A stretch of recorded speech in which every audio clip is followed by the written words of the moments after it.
रामकृष्ण हरी माऊली आयुर्वेदिक चॅनलमध्ये सगळं स्वागत आहे. आता बघा दोन वनस्पती दाखवतो तुम्हाला. दोन्हीचे गुण एकसारखेच आहेत.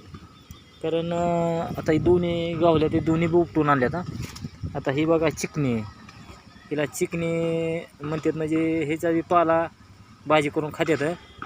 आणि चिकणी का म्हणतात की तुम्ही जर ह्याचे पानं तोंडात टाकले तर चिकट चिकट तोंडात होतं. आणि पहिल्या काळामध्ये ऊसाच्या गुराळामध्ये पहिले रानभेंडी टाकायची. रानभेंडी जर नाही भेटली तर ही चिकणी टाकायची कुचून, आणि बिगर केमिकल ॲसिडचा गूळ तयार व्हायचा. तर ती ही वनस्पती आहे. तर बघा अशी वनस्पती, ह्याला अशा शेंगा येतात. तेव्हा अशा शेंगा येतात काळसर कलरच्या 2-2, 3-3 शेंगा येतात. अशा शेंगा येतात हे बघा.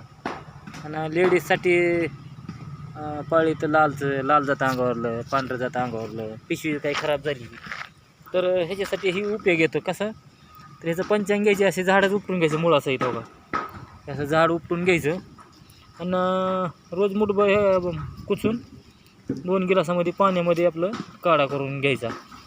तर ह्याच्यामध्ये कॅल्शियम जास्त प्रकारामध्ये आहे. कोणाचे गुडघे, कंबर, मणक्यात गॅप पडला आहे, चाळे दुखतात, त्याच्यासाठी जरी रोजची रोज 1-5 ग्राम जरी पावडर खाल्ली पाण्यामध्ये तरी गुडघे दुखायचे कमी होणार आहेत.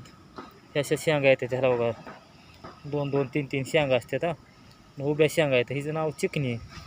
तर चिकनमध्ये शरीरातलं वंगण संपलं, शरीरामध्ये बाबा काही आता कमकुवतपणा आलेला आहे, हाडामधले चिकनपणा संपलेला आहे, तर ती बी हाडाचे कॅल्शियम काय आहे ते भरून काढायचं काम करतं.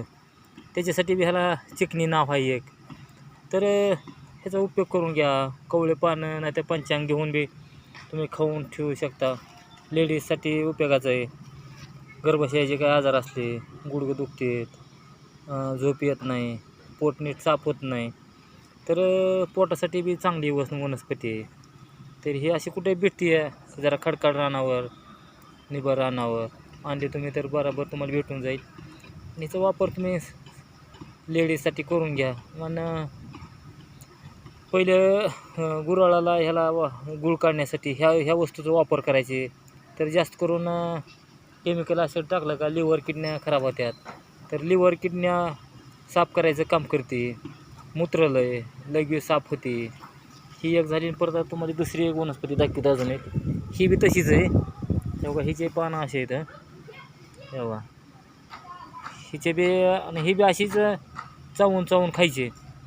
तर हिला पांढरे फुलं येतात. आता फुलं नाहीत हिला, पांढरे फुलं येतात. तर हिला काय करायचं, कुणाच्या पोटात दुखतंय, पाळीच्या टायमाला नीट पाळी येत नाही, पाळी महागामोरी होती, तर त्या टायमाला ह्याचा रोज मुठभर पाला चावून तुम्ही खाल्ला तरी उपयोग होतो.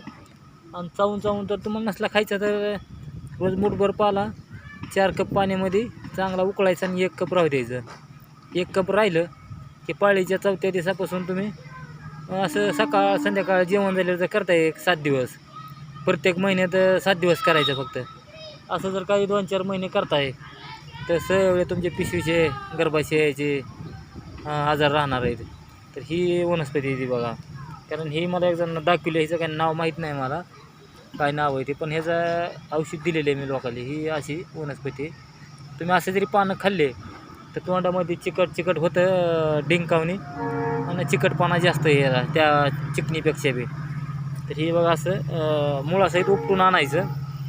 ना ह्याचं चूर्ण करून ठेवायचं. जर महिन्याला आपलं 7 दिवस खाल्ली का तर गर्भाशयाचे आजार, गुडघे दुखते, कंबर दुखते, मानपाट दुखते, हाडाच्या मधलं काही वंगण कमी झालं, अगर दोन्ही हाडाच्या मध्ये एक पांढरं मांस असतं मगज, त्या हाडाची मात्रा वाढते. का वाढते? ह्याच्यात कॅल्शियम जास्त प्रमाणात आहे. आणि कॅल्शियम आल्यानंतर सगळं तुमची ताकद बी वाढणार आहे. जसं बायाली काम करतं तसं गळीली काम करतं.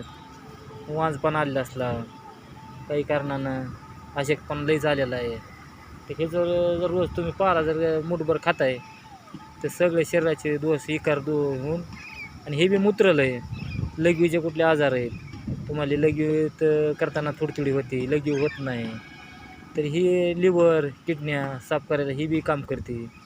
तर ही चांगली आहे. जेवढे काय शेळ्या मेंढ्या जेवढं खात्यात वनस्पत्या तेवढे माणसानं खायला काही होत नाही, बिनठोक खायचे.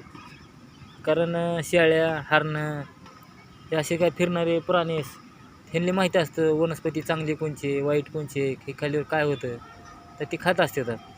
तर त्याच्यामुळं जेवढे प्राणी शेळ्यासारखे जे खात्यात तेवढ्या माणसांनी